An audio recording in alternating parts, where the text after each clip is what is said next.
छठे में क्या बताया था भगवान ने कि सारे प्राणियों का उद्गम इन दोनों शक्ति में। कौन कौन सी शक्ति हैं? पराशक्ति अपराशक्ति। पराशक्ति और अपराशक्ति, यानी एक श्रेष्ठ है, एक निकृष्ट है। इस जगत में जो कुछ भी भौतिक तथा आध्यात्मिक है उसकी उत्पत्ति तथा प्रलय मुझे ही जानना। तो भगवान बता रहे थे पिछले श्लोक में कि जितना भी संसार में तुम देखते हो, जिसकी उत्पत्ति होती है, जो भी प्रलय होता है, उसका कारण क्या है? भगवान। सिर्फ मैं हूँ। हर चीज़, जो भी चीज़ संसार में उत्पन्न हो रही है, जो भी चीज़ नष्ट हो रही है, उसके कारण कौन है?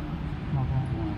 उसके पीछे उनका हाथ। अभी जैसे जैसे श्लोक बढ़ते जाएंगे वैसे ही और गहराई बढ़ती है। समुद्र में जाते हैं, समुद्र पहले कैसा होता है? कम गहराई में होता है। तो जैसे जैसे इसमें आगे बढ़ते जाएंगे और गहराई होती जाएगी। ठीक है, तो आज है 7वां श्लोक। मत्ता परम तरम नान्यम किश्चिदस्ति धनंजया मयि सर्वमिदं प्रोक्तम सूत्रे मरिंगणाय वा। हे धनंजय, धनंजय किसका नाम? अर्जुन का।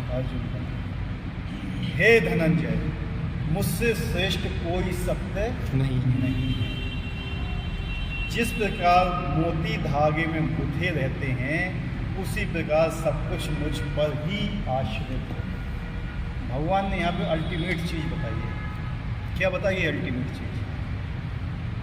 ये सभी मुझसे आश्रित रहते हैं। पहला चीज़ क्या बोला है? कि मुझसे श्रेष्ठ कोई सत्य नहीं है, मतलब भगवान ही सत्य हैं, उनसे सत्य कोई। कौन बोल रहा है? भगवान। भगवान कृष्ण बोल रहे हैं। स्वयं। वो क्या बोल रहे हैं कि मुझसे श्रेष्ठ कोई भी सत्य नहीं है। मतलब क्या हुआ इसका? तो मतलब यही भगवान ही सबसे श्रेष्ठ कौन हुए? भगवान हुए कि नहीं? तो भगवान स्वयं बता रहे हैं कि लोग समझते हैं कि ये श्रेष्ठ है, वो श्रेष्ठ नहीं, कोई श्रेष्ठ नहीं, मुझसे ज़्यादा श्रेष्ठ कोई नहीं। ये मेन चीज़ है। तो लेकिन हम लोग क्या है ना, हम लोग भगवान को श्रेष्ठ नहीं मानते। यही स्थिति पड़ जाती है। किसको श्रेष्ठ मानते हैं? अपने आप को। संसार को, अपने आप को। लेकिन भगवान क्या बोलते हैं कि मुझसे श्रेष्ठ कोई बोले हैं, हे धनंजय, मुझसे श्रेष्ठ कोई भी सत्य नहीं है। सत्य मतलब क्या होता है? जो पहले भी था, आगे भी है और हमेशा रहेगा। सही है, चेंज नहीं होता है। सत्य क्या होता है ना, चेंज नहीं होता। हमारा शरीर चेंज होता है, हमारा शरीर भी सत्य नहीं है, सृष्टि भी सत्य नहीं है, मिथ्या है। ठीक है, दिखती है तो जब तक ये दिखती है तब तक सत्य रहता है, मतलब दिख रही है तो सत्य है। लेकिन क्या है, ये कुछ काल के बाद नष्ट हो जाएगी, अनित्य है, मिथ्या है, ये मिथ्या अहंकार। मिथ्या भी नहीं बोल सकते हैं पूरी तरीके से। मिथ्या तो दिखती कैसे? ठीक है, सत्य है लेकिन पूर्ण रूप से नहीं है। अपूर्ण भी बोल सकते हैं, और कुछ समय बाद नष्ट हो जाएगी, फिर उत्पत्ति होगी, फिर नष्ट होगी। तो क्या बोल सकते हैं इसको? ठीक है, तो परम सत्य साकार है या निराकार, इस पर सामान्य विवाद चलता है। जहाँ तक भगवत गीता का प्रश्न है, परम सत्य तो भगवान श्री कृष्ण है और इसकी पुष्टि पद पर होती है। इस श्लोक में विशेष रूप से बल है कि परम सत्य परम सत्य पुरुष रूप में है। ये हमेशा ही चलता रहता है, पता है।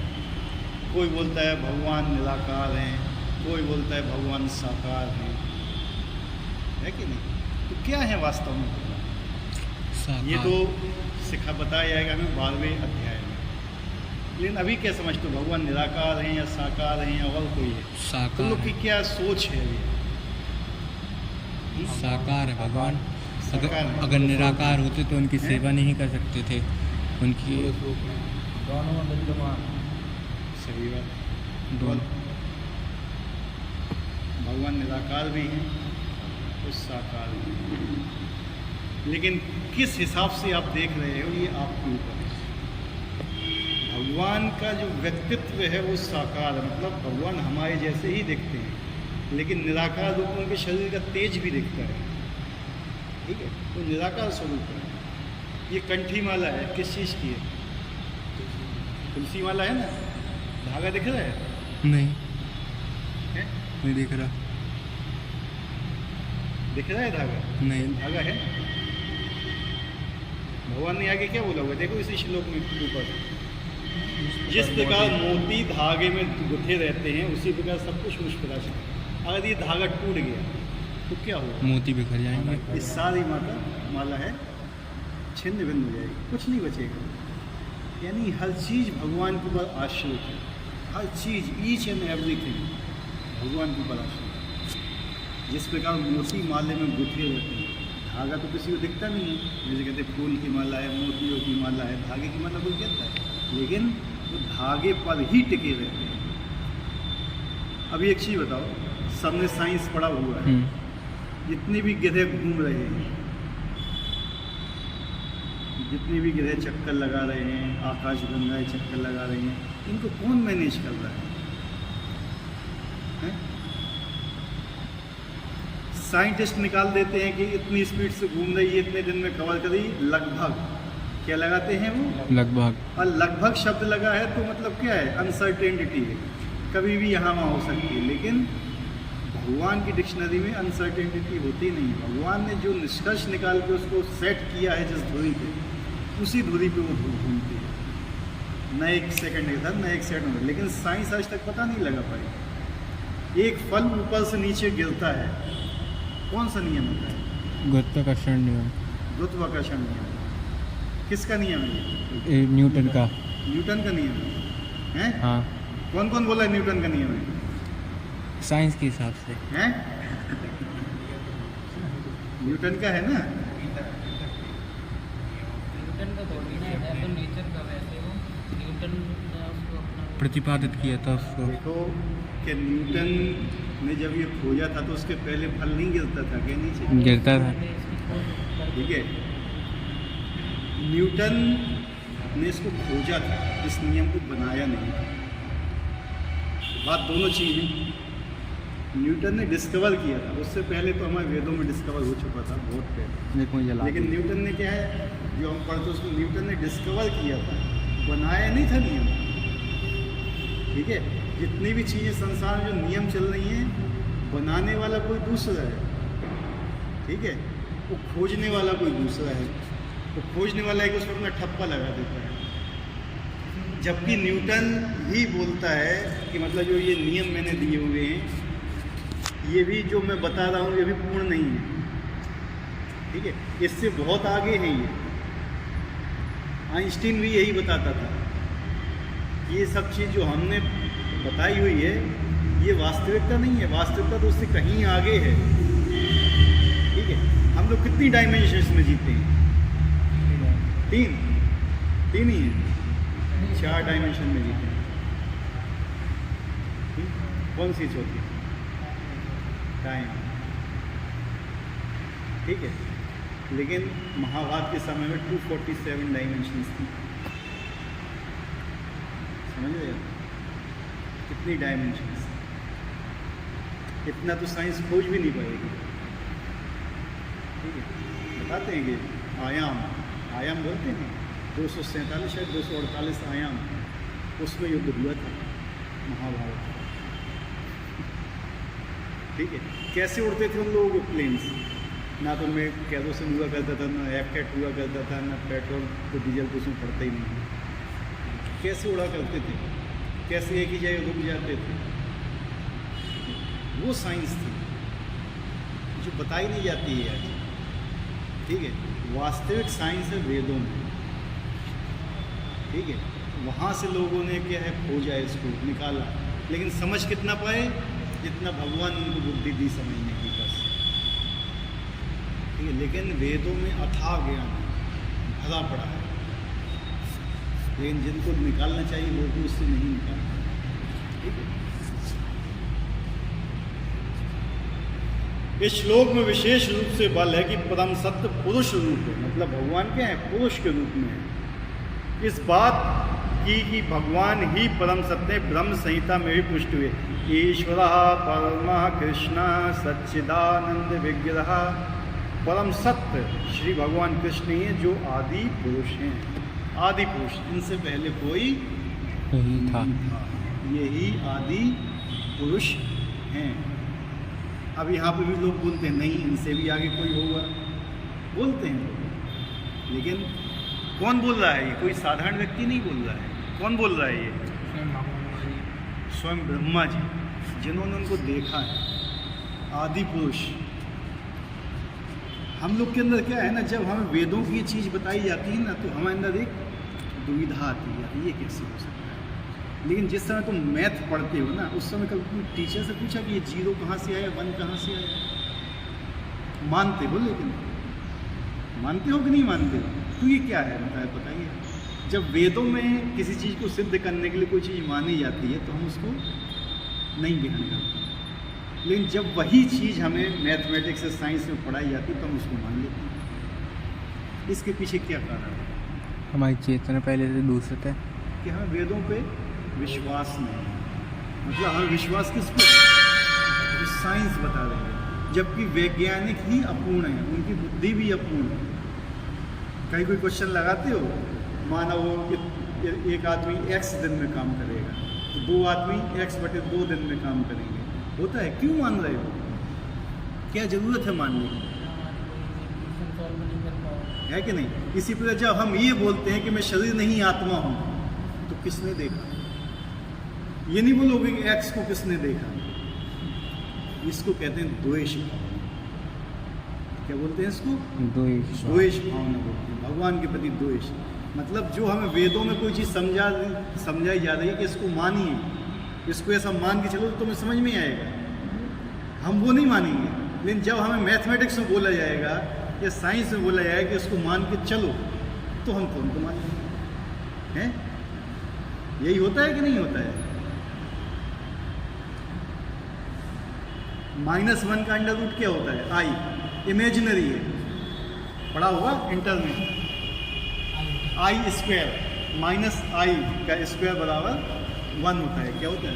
यही होता है नहीं, -1 का स्क्वायर i होता है। आई क्या है? इमेजिनरी है। क्या है? वो इमेजिनरी है, मतलब काल्पनिक है। हम काल्पनिक को ही मान के चल रहे हैं मैथमेटिक्स में। लेकिन जब हम ये बोलते हैं कि नहीं, हम शरीर नहीं आत्मा है, हम नहीं मानेंगे। पूछ लो किसी से, किसने हम देखा? शरीर नहीं आत्मा है, कोई नहीं मानेगा। लेकिन वही वहाँ पे जब पेपर देगा तो लिखेगा I² = -1। ठीक है? तो ये क्या है? हमारी बुद्धि है ऐसी।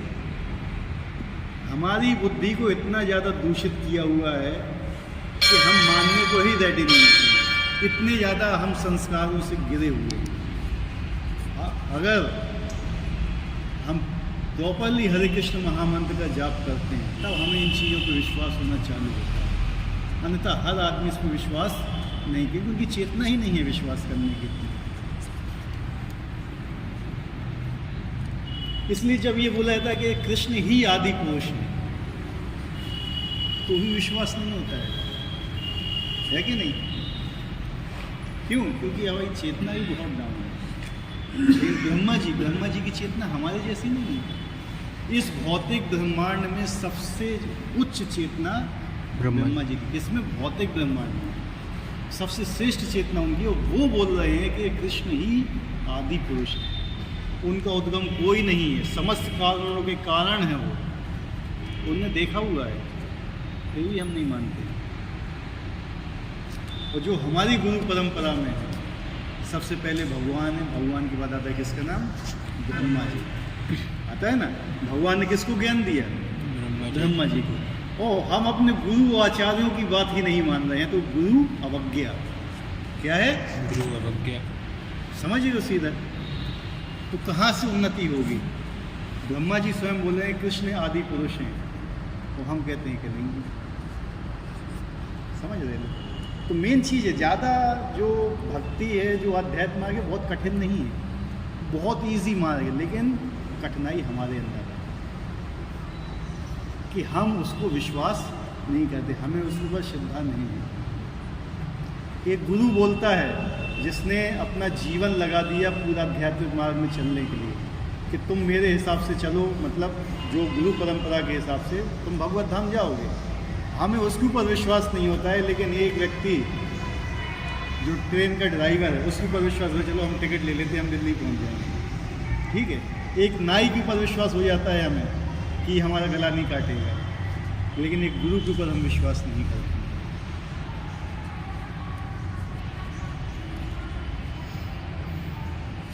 समस्त आनंद के आगार गोविंद है और सच्चिदानंद स्वरूप है। ये सब प्रमाण निर्विवाद रूप से प्रमाणित करते हैं परम सत्य परम पुरुष है जो समस्त कारणों के कारण हैं। अब बहुत लोग बोलते हैं कि भगवान निराकार है, बहुत लोग बोलते हैं भगवान साकार है। इसलिए चैतन्य महाप्रभु ने एक तत्व दिया है जिसको बोलते हैं अचिंत्य भेदा भेद। क्या है? अचिंत्य भेदा भेद। वो निराकार भी हैं और साकार भी, लेकिन अपनी शक्तियों में वो निराकार हैं। जो उनकी शक्तियाँ हैं निराकार हैं, लेकिन उनका स्वयं क्या है? एक रूप है। सूरज होता है, सूरज का एक रूप होता है, लेकिन प्रकाश का क्या रूप होता है? उससे जो लाइट निकलती है, जो हीट निकलती है, उसको रूप होता है। लेकिन इस हिसाब से उस सूर्य को ही क्या करता है? दर्शाता है। किसकी गर्मी है? सूरज की है। रोशनी किसकी है? सूरज की है। ठीक है। तो भगवान एक ही समय में निराकार भी हैं, तो एक ही समय में साकार भी। लेकिन अगर कोई ये बोलता है कि भगवान साकार नहीं है तो रॉन्ग है। अगर ये बोलते हैं कि भगवान निराकार नहीं है तो भी रॉन्ग है। भगवान साकार भी हैं तो अपनी शक्ति के रूप में निराकार भी हैं। आज नरेंद्र मोदी है, प्रधानमंत्री है, साकार है कि नहीं है? लेकिन जो भाजपा है वो क्या है? उसका कोई रूप है? उसका कोई रंग है? नहीं। लेकिन ब्रह्मा जी ने स्वयं बताया हो कि भगवान कृष्ण का कैसा रंग है, कैसा रूप है। गायें चराते हैं, उनकी गायों का नाम सूर्य, देखो ब्रह्म संहिता में वो बताते हैं। और कहते हैं उनके शरीर से कांति निकलती है जिसको ब्रह्म तेज बोला जाता है। वो परमात्मा के रूप में सबके हृदय में विराजमान रहते हैं। तो उनका निराकार रूप भी है और साकार रूप भी है। तो उसमें लड़ने का कुछ नहीं है कि हम निराकारवादियों से लड़ें, हम कहते ये नहीं मानता है, ऐसा नहीं है। उसकी चेतना उतनी ही है जितना भगवान ने उसको बुद्धि दी है। वो उतना ही समझ सकता है, उससे आगे नहीं समझ सकता है। और भगवान को कोई भी व्यक्ति पूरी तरह से नहीं समझ सकता। कोई भी भगवान उतना ही जनाते जितना भगवान ने उसको बुद्धि दी है। कोई आज ये कहता है कि मैंने भगवान को 100% जान लिया है, तो नहीं, किसी ने नहीं जाना है भगवान को 100%। भगवान स्वयं अपने आप को 100% नहीं जान पाए। इसलिए उन्होंने भगवान चैतन्य महाप्रभु का रूप लेके आए थे कि राधा रानी मेरे अंदर क्या महसूस करती है, मेरी कैसी सुंदरता है जिसके ऊपर राधा रानी इतनी मोहित होती है, मैं खुद नहीं जानता हूँ। तो उन्हें स्वयं राधा रानी का रूप लेके चैतन्य महाप्रभु के रूप में आए अपना स्वयं का आस्वादन करने के लिए। जब वो स्वयं अपने आप को पूरा नहीं जानते हैं तो हम कौन सी खेत की मूली हैं? तो लोग क्या कहते हैं कि तुम हमारे पास आओ, 6 महीने में हम तुम्हें भगवान बना दें। तो क्या है? ये पाखंडी है। ठीक है। तो केवल यही है कि इस चक्कर में मत पड़े कि भगवान निराकार है या साकार। शक्तियों के रूप में वो निराकार हैं और स्वयं उनका एक रूप है, उनका एक रंग है, उनका एक घर है, उनके भी माता पिता हैं। जो माता पिता ऐसे नहीं कि जिनने उनको जन्म दिया है, नहीं, हमारा भी जन्म नहीं हुआ है, भगवान का भी जन्म नहीं हुआ है। हम आत्मा ही आत्मा का जन्म नहीं होता है, तो भगवान उनका जन्म कैसे होगा? लेकिन जो उनके भक्त हैं, उनकी माता और पिता का रोल निभाते हैं, उनका भी घर है। यशोदा मैया और नंद महाराज आते हैं, किस रूप में आते हैं? वो भी उनके ही भक्त हैं भगवान के। लेकिन भगवान खुद आस्वादन करना चाहते हैं इस चीज़ का कि लोग मुझे बच्चे के रूप में माने, मुझे डांटें।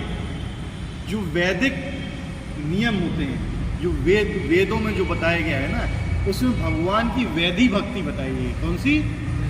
कैसे भगवान की पूजा करना चाहिए वैदी। भगवान उससे पसंद नहीं होते हैं ज़्यादा, वो एक क्या फॉर्मेलिटी है भगवान को प्राप्त कर। लेकिन अगर कोई व्यक्ति भगवान से प्रेम करता है तो उनके ऊपर अधिकार जमाना चाहता है। तो गोपियों की गालियाँ भी भगवान को वेदों की वाणी से ज़्यादा अच्छी लगती थी। जो गोपियाँ गालियाँ देती थी भगवान को, वो भी उनको वेदों की वाणी से ज़्यादा अच्छी लगती थी कि मेरे ऊपर हक जमा रही हैं। मतलब भगवान खुद चाहते कि मेरे ऊपर हक जमाए कोई अपना। समझ रहे बात को? यशोदा मैया ने भगवान को बांध दिया, रस्सी से नहीं, अपने प्रेम से बांधा था। ये तो भगवान बंधने वाले हैं क्या किसी से? वेदों की तुम सारी याद कर लो, वेदों को पूरा पढ़वा लो, लोग कहते हैं जो वेदों में लिखा है वही सही है, मैं वेदों से बता रहा हूँ, अधूरा नॉलेज रहेगा वो, तुम नहीं समझ पाओगे वेदों से भगवान को। वेदों में ज्ञान है, क्या है? ज्ञान, लेकिन विज्ञान नहीं है। विज्ञान क्या आता है? जब घास होती है ना, जो घास अगर आप खाओगे तो पचाने में कितनी शक्ति लगेगी आपको, हैं? लेकिन वही घास गाय खाती है, उसी को चबा के वो दूध उत्पन्न करती है, वो दूध आप पीते हो, है तो घास का ही रूप हो, लेकिन वो पौष्टिक होता है आपके लिए, वो पचा लोगे आसानी से। इसी प्रकार से जो आचार्य होते हैं, साधु होते हैं, भगवान के शुद्ध भक्त होते हैं, वो ये वेद शास्त्र को एक घास मान के चलो जरा कुछ देर के लिए, वो इसको खाते हैं, पचाते हैं, और फिर जो वो देते हैं आपको, उसका निचोड़ वो आप आसानी से समझ जाओगे। ये समुद्र होता है, समुद्र का पानी पी सकते हो, कितना पियोगे? पी नहीं पाएंगे। लेकिन जब वही समुद्र के पानी को सूरज तपाता है, उससे मेघ बनते हैं, मेघ बन के बरसते हैं, वो पानी आप पी लोगे। इसी प्रकार से अगर आप शास्त्रों को पढ़ोगे, भ्रमित हो जाओगे, पचा नहीं पाओगे उसको, क्योंकि आपके अंदर उतनी बुद्धि नहीं है कि आप उसको पचा सकें। इसलिए ही गुरु परंपरा अनिवार्य है। क्या?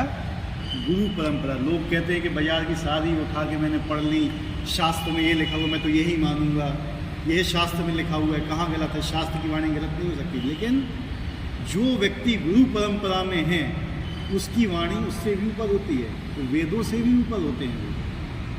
ठीक है, ये तो क्या है? एक हिसाब से बुक है, मैनुअल है, ठीक है, लेकिन उसके जो सूत्र होते हैं ना, वो बनाते हैं कौन? आचार्य, गुरु आचार्य। बिना आचार्य के, बिना गुरु परंपरा के आप वेदों को नहीं समझ पाओगे। लेकिन लोग क्या समझने का प्रयास करते हैं?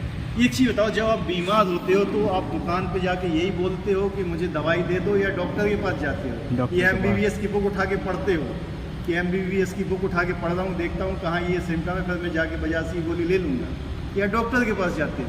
डॉक्टर के पास हैं? लेकिन जब आध्यात्मिक चीज़ में ये बात आती है तो हम सीधा बाजार जाके किताब उठा के खोलने लगते हैं, लेकिन हम गुरु के पास नहीं जाते। है बात सही कि नहीं? सोचिए जरा इस चीज़ पर कि हम ऐसा क्यों करते हैं। ये हमारे अंदर एक द्वेष की भावना है अपनी संस्कृति के लिए, अपने गुरु आचार्यों के लिए। हम उनके पास जाना चाहिए, उनसे जिज्ञासा करना चाहिए, उनसे सेवा करना चाहिए, और जो वो बोलें उसको मानना चाहिए। अन्यथा आप जितना भी पढ़ लेंगे शास्त्र, भ्रमित होंगे, उसके अलावा कुछ भी नहीं होगा। ठीक है, इसलिए जब यहाँ पे ब्रह्मा जी जो हमारे सेकंड आचार्य हैं, गुरु तो कौन है? भगवान कृष्ण ही सबसे बड़े गुरु हैं। उनके बाद उन्होंने ज्ञान दिया कि उसको ब्रह्मा जी, जो ब्रह्मा जी बोल रहे हैं कि कृष्ण ही आदि पुरुष हैं, तो हमें उनको मानना चाहिए।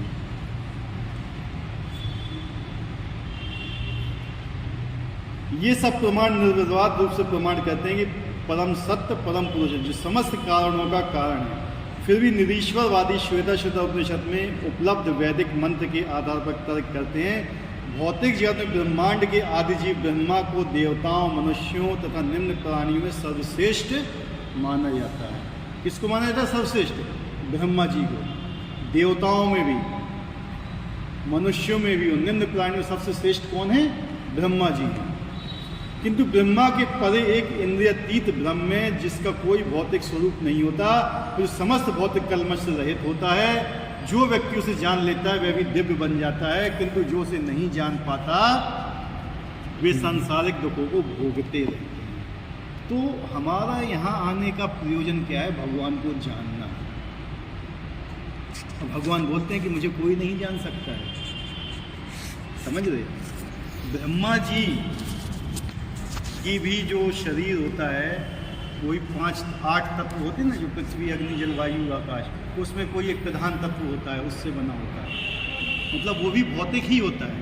लेकिन जब ब्रह्मांड से ऊपर जाते हैं, जो भगवान का शरीर होता है वो इन 8 तत्वों से मिलकर नहीं बना होता। जैसा निराकारवादी लोग बोलते हैं ना, ये तो क्या है, ये शरीर है, यहीं छोड़ के जाना है, भगवान किसी शरीर, वो क्या सोचते हैं कि भगवान के शरीर इन 8 चीज़ों से मिलकर बना होता है, पृथ्वी, अग्नि, जल, वायु, आकाश, मन, बुद्धि, अहं। नहीं, भगवान का शरीर क्या है, सच्चित आनंद। किससे बना है? सत, चित और आनंद। इन 3 चीज़ों से भगवान का शरीर बना हुआ है, ये भौतिक नहीं है। सच्चिदानंद स्वरूप आया हुआ है इसमें। भगवान का स्वरूप क्या है? सच्चिदानंद विग्रह बोला है। विग्रह मतलब क्या है? कोई एक रूप है उनका। सत मतलब पहले भी थे, आज भी हैं, आगे। चित, चेतन है वो आनंद से भरपूर है। हम लोग क्या चाहते हैं अपनी जिंदगी में? आनंद। कोई दुख चाहता है? हमेशा वो खुशी चाहते हैं, आनंद चाहते हैं। क्यों आनंद चाहते हैं? क्योंकि हम भी भगवान का यही अंश हैं, हम भी सच्चिदानंद हैं। क्या है हम? सच है। लेकिन हमने अपने आप को इस 8 चीज़ों में कैद करके रखा। ये चीज़ सोचते हैं हम पृथ्वी, अग्नि, जल, वायु, आकाश, मन, बुद्धि, अहंकार से बने हुए हैं। लेकिन हम वास्तविक में सच्चिदानंद, हम भी चेतन हैं, हम भी सत्य हैं, हम भी आनंद से भरे हैं। तो हमें वही आनंद चाहिए जो भगवान के पास है। इन 8 चीज़ों में कोई आनंद नहीं है। क्या है? 8 चीज़, पृथ्वी, अग्नि, जल, वायु, आकाश, मन, बुद्धि, अहंकार, इसमें कोई भी आनंद नहीं है। वो आनंद है भी जो हम महसूस करते हैं, वो क्या है? क्षणिक है। क्या है? क्षणिक, कुछ ही देर का आनंद है। मतलब एक आनंद की क्या कह सकते हैं? परछाई कह सकते हो, आभास बोल सकते हो। लेकिन जो परम आनंद मिलता है वो भगवान के पास ही मिलता है, और इसके अलावा कहीं आनंद नहीं मिलता है। और अगर हमें वो आनंद नहीं मिल रहा है तो कहीं ना कहीं हमारे अंदर फॉल्ट है। समझ रहे? 2 पहाड़ थे, एक नमक का पहाड़ था और एक शक्कर का पहाड़ था। तो एक चींटी नमक के पहाड़ पे रहती थी। उसको दूसरी चींटी ने कहा, कहाँ तुम्हें नमक के पहाड़ रहती, चलो चीनी के पहाड़ पे, वहाँ तुम्हें मिठास करना होगा। उसने कहा ठीक है। गई वो चींटी चीनी के पहाड़ पे। क्या नहीं, मुझे तो कोई अनुभव नहीं हो रहा है। क्योंकि उस तक नमक खाती थी। क्या था? उसके मुंह में नमक रखा हुए थे अपने मुंह में, इसलिए उसको चीनी का स्वाद ही नहीं मिल रहा था। लेकिन जब उसने नमक का छोड़ा तो चीनी का स्वाद उसको मिला। हम भी इसी प्रकार से भौतिक जगत में फंसे हुए हैं। वो हम क्या सोचते हैं कि इसी में ही सारा टेस्ट है यहीं, लेकिन ये सबसे निकृष्ट टेस्ट है। जब तक हम इस चीज़ को नहीं छोड़ेंगे तब तक हम वो आनंद ही नहीं कर पाएंगे। वो हम छोड़ना नहीं चाहते हैं ना, है यही बात कि नहीं? वो नहीं छोड़ना चाहते हैं। हम क्या सोचते हैं? यही सब मेरी पत्नी, मेरा पति, मेरा पुत्र, मेरी धन, मेरा संपत्ति, ये सब इसी में ही सुख है। कितना दिन का सुख है? 10 साल, 20 साल, 25 साल, 30 साल, 50 साल, 100 साल। इसके बाद मृत्यु।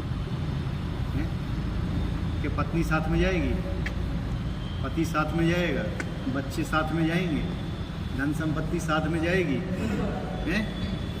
एक कंकड़ भी नहीं ले जा पाओगे साथ में।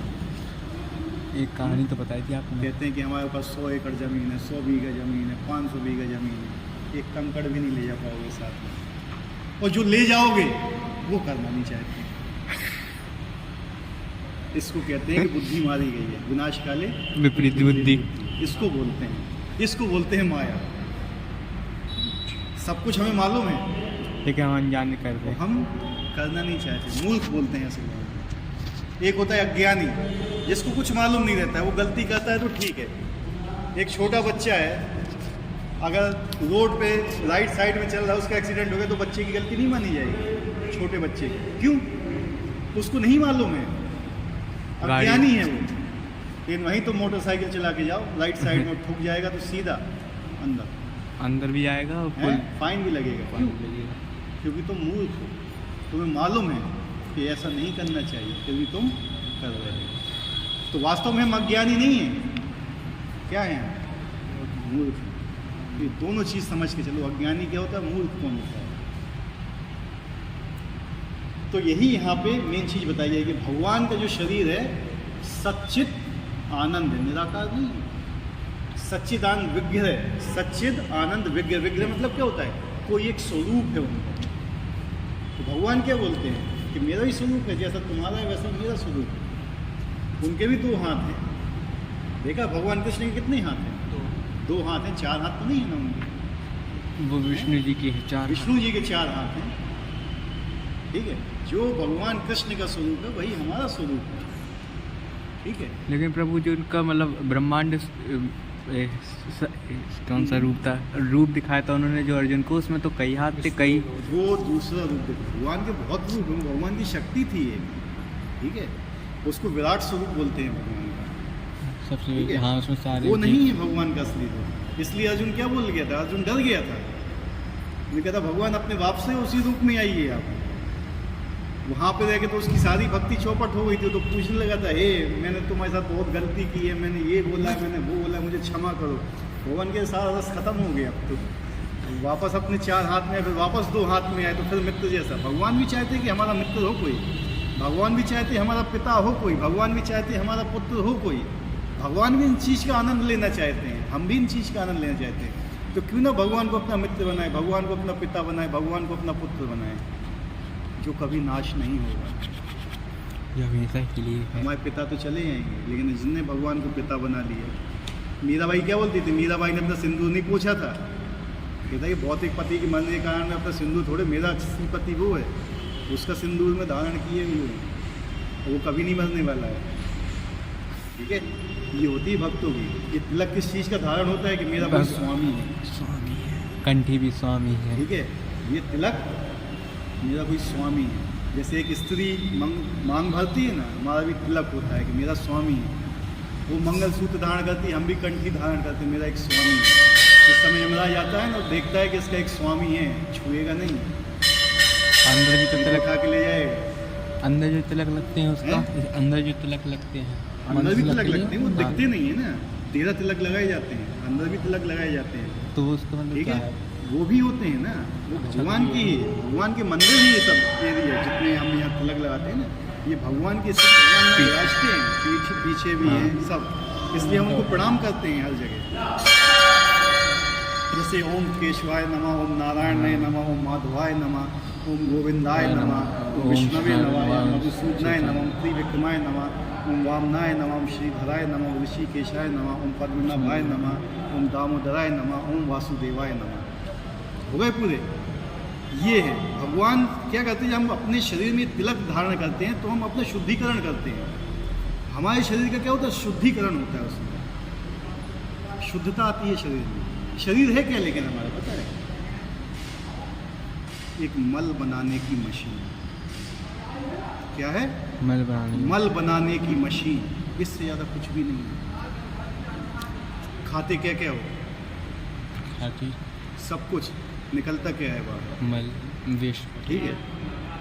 पहले खाते समय उसको बड़ी चाव से खाओगे, तो जब निकले बाद उसी पर थूकोगे, ठीक है। और देख लो शरीर है क्या, शरीर से जो भी चीज़ बाहर निकल रही है, कान से, मुंह से लार निकलती है, पूरे शरीर से पसीना निकलता है, मल मूत्र निकलता है, जो भी निकलता है सब गंध ही निकलता है। और उसी पर पैसे और उसी के लिए ही हम इतना सब कुछ कर रहे हैं। लेकिन जो भगवान का नाम निकलना चाहिए, जिस शरीर को हमें भगवान की सेवा में लाना चाहिए, वही निकलते हैं। हम सब कुछ कर सकते हैं, सब कुछ त्यागना चाहते हैं, कहते हैं कि भैया हमने सब कुछ त्याग दिया। क्या कहते हैं, लो मैंने भगवान के लिए सब कुछ त्याग दिया, तुम्हारा था क्या जो तुमने त्यागा, क्या है तुम्हारे पास बताओ। अहंकार था बस, कुछ नहीं है तुम्हारे पास अपना जो तुम त्याग रहे हो, समझ रहे। त्यागना तो उसको चाहिए जो तुम्हारे पास हो, किसी के पास है कुछ त्यागने लायक, सब तो भगवान का ही दिया हुआ है। वो आगे ही भगवान बताएंगे 7वें अध्याय में पूरा कि मैं कहाँ कहाँ पर हूँ, ठीक है। निर्विशेषवादी अरूपम शब्द पर विशेष बल देते, किंतु ये अरूपम शब्द निराकार नहीं है, ये दिव्य सच्चिदानंद स्वरूप का सूचक है, जैसे ब्रह्म संहिता में वर्णित है। और ऊपर उद्गत श्वेताश्वतर उपनिषद के अन्य श्लोकों से भी इसकी पुष्टि होती है। मैं उन भगवान को जानता हूँ जो अंधकार की समस्त भौतिक अनुभूतियों से परे हैं। उनको जानने वाला ही जन्म तथा मृत्यु के बंधन का उल्लंघन कर सकता है। उस परम पुरुष के ज्ञान के अतिरिक्त मोक्ष का कोई अन्य साधन नहीं है। जब तक आप भगवान को नहीं जानते तब तक आप मोक्ष प्राप्त नहीं कर सकते। इसको भगवत गीता के 4 अध्याय के 9वें श्लोक में ही बताया गया है। जन्म कर्म चमे दिव्यम, ठीक है। जिसने भगवान के जन्म भगवान के कर्म और भगवान की लीलाओं को समझ लिया, और भगवान वही केवल यहाँ से निकल सकता है, अन्यथा नहीं निकल सकता है। और एक में ये भी बताते हैं, अगर एक श्लोक को भी अगर फॉलो कर लिया तो उसमें भी निकल सकते हो। फॉलो करना चाहिए, लेकिन फॉलो तो एक शब्द भी नहीं होता, एक श्लोक की बात तो बहुत ही ज़्यादा है। भगवान ने सीधा कहा कि मेरी शरण में आ जाओ, काम खत्म। कितने लोग भगवान की शरण में जाते हैं? कितने लोग जाते हैं भगवान की शरण में? कोई नहीं जाना चाहता है। भगवान ने सीधा बोला है, सर्वधर्म परित्यज्य मामेकम शरणम व्रज तम सब पाप मोक्षयिष्यामि मा शुचः। भगवद गीता का लास्ट संदेश, लास्ट आदेश है अर्जुन को कि मेरी शरण में आ जाओ, बस काम खत्म है तुम्हारा। और माया से आदमी जब तक नहीं बच सकते तब भगवान की शरण में नहीं आएगा। ठीक है, माया भी उतनी ही शक्तिशाली जितने भगवान है। ठीक है, मम माया दुरत्या। ठीक है, तो माया है क्या? क्या है माया? भगवान की एक सेविका है, भगवान की एक सेविका। माया भगवान की सेविका ही तो कितनी बार बता चुके हैं हम आप लोगों को। माया भी क्या है ना, तो लोग बोल रहे हो सही, लेकिन तुम लोग के स्टैंडर्ड का नहीं है। जो यहाँ पे 2-2, 3-3 साल से उनके स्टैंडर्ड का नहीं है। ठीक है, ठीक है, कोई नया आया हुआ उसके लिए तो सही है। भगवान की सेविका है, लेकिन वही भगवान पे आश्रित है, शक्ति है भगवान की। वास्तविक माया क्या है ना, ये कहते लोग संसार माया है, पत्नी माया है, पति माया है, बच्चे माया है, धन माया है, कोई माया नहीं है। इनको भगवान की सेवा में ना लगाना ही माया है। ठीक है, जब आपकी सेवा, इन चीज़ों को भगवान की सेवा में नहीं लगा रहे हो ना, तभी माया है। हमेशा ये देखो कि कोई भी चीज़ आप कर रहे हो, किस लिए कर रहे हो, उसका उद्देश्य क्या है? अपनी सेवा में लगाना या भगवान की सेवा में लगाना?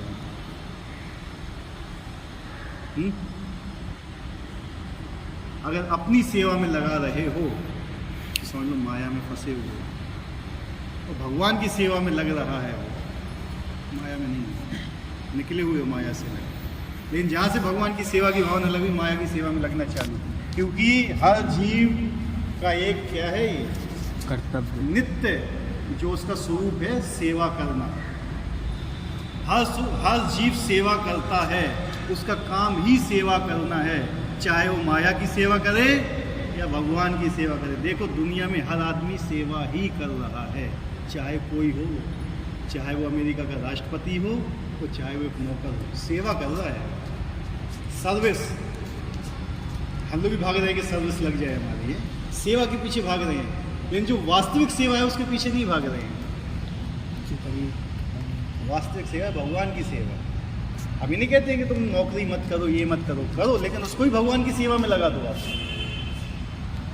उसको भी भगवान की सेवा लगाए, तो वो नौकरी माया नहीं कहलाएगी आपकी, नहीं तो वो भी माया ही रहेगी। फिर हर एक चीज़ समझ लो, जो भगवान की सेवा में नहीं लगा पा रहे हो आप, माया है। ठीक है, वो अब आपके ऊपर है, आप कैसे पहचानो उसको। एक प्रश्न है कि ये जो महात्मा बुद्ध थे, उन्होंने भी मोक्ष पे मतलब प्राप्त करने के लिए काफ़ी तपस्या करी, तो वो विश्वास नहीं करते थे, अभी तो आत्मकर्म कांड पे विश्वास। महात्मा बुद्ध थे, भगवान के अवतार थे, मालूम है आपको? भगवान के 10वें अवतार थे महात्मा बुद्ध। और उन्होंने ऐसा क्यों किया था, इसके पीछे बहुत लंबी कथा है। उस समय क्या हुआ था मैं आपको बता देता हूँ कि लोगों ने, जो समय ब्राह्मण हुआ करते थे, वेदों को गलत तरीके से इंटरप्रेट करना चालू कर दिया। वेदों में पशु हिंसा बताई गई है, लेकिन उसका रीज़न बताया गया है कि किस तरीके से पशु हिंसा की जाना चाहिए। लेकिन वो लोग अपनी जीभ की तुष्टि के लिए पशुओं की हिंसा करने लगे थे। क्या होता था, पशु हिंसा जो अश्वमेध यज्ञ होते थे, जो गौमेध यज्ञ होते थे, ये किस लिए होते थे पता है? जो ब्राह्मण उस समय हुआ करते थे, अभी जैसे आपने देखा हुआ है, कोई बायोलॉजी का स्टूडेंट होता है, उसको बोला जाता है कि मेढक को चीरो या चूहे को चीरो, फिर उसको सिल के उसको चलाओ, हैं? तो क्या ये हिंसा है? नहीं, प्रैक्टिकल है। ये क्या है, उन लोगों को सिखाया जाता है तुम्हें परफेक्ट होने के लिए, कि तुम अपने प्रोफेशन में परफेक्ट हो अथवा नहीं हो। और जब गौ की बलि दी जाती थी या अश्व की बलि दी जाती थी, तो मंत्रों से उनको जिंदा किया जाता था और उनको नया शरीर मिलता था। ठीक है, लेकिन इस चीज़ को नहीं करके उनकी शक्ति ही खत्म हो गई। और अगर वो अपनी वाणी से, अपने वेद मंत्रों से उनको जिंदा नहीं कर पाए तो उनका पाप उनको लगता था। गो हत्या का और अश्व हत्या का पाप लगता था उनको, झेलना पड़ता था उनको। लेकिन वो चीज़ तो दूर, उन्होंने कहा कि वेदों में लिखा हुआ है कि आप मार सकते हो यज्ञ के रूप में। मारे और खाने लगे तो इतनी हत्याएं होने लगी तो भगवान को स्वयं बुद्ध रूप में आना पड़ा था, केवल इसी चीज़ को रोकने के लिए कि ये हत्याएं, हिंसा को रोका है। इसलिए उन्होंने कहा, वेदों का बहिष्कार किया था। लेकिन उन्होंने एक चीज़ जरूर बोली थी, बुद्धम शरणम गच्छामि, मेरी शरण में आओ। भगवान भगवत गीता में क्या बोलते हैं? मेरी शरण में आओ। तो मैंने क्या बताया था, अगर आप भगवान बुद्ध की भी शरण में जाते हो, उनके नियम का पालन कर रहे हो, तो भी आप बुद्ध लोक में जाएंगे। ठीक है, वो भी एक क्या है, लोक है, वो शून्य लोक है। लेकिन उस चीज़ को फिर और आगे आके लोगों ने उसको नास्तिकवाद में बदल दिया। मतलब भगवान ही नहीं है, ये नहीं है, मैं नहीं मानता भगवान को, ये नहीं करता। लेकिन जो वास्तविक चीज़ है वो नहीं समझी लोगों ने। और ये वास्तविक चीज़ कहाँ समझ में आती? जब आप प्रॉपर गुरु परंपरा में आओ। हर एक चीज़ का टेक्स्ट होता है, कॉन्टेक्स्ट, हर एक चीज़ के पीछे लिखा हुआ एक भाव होता है पीछे। ठीक है, वो भाव लोग समझना नहीं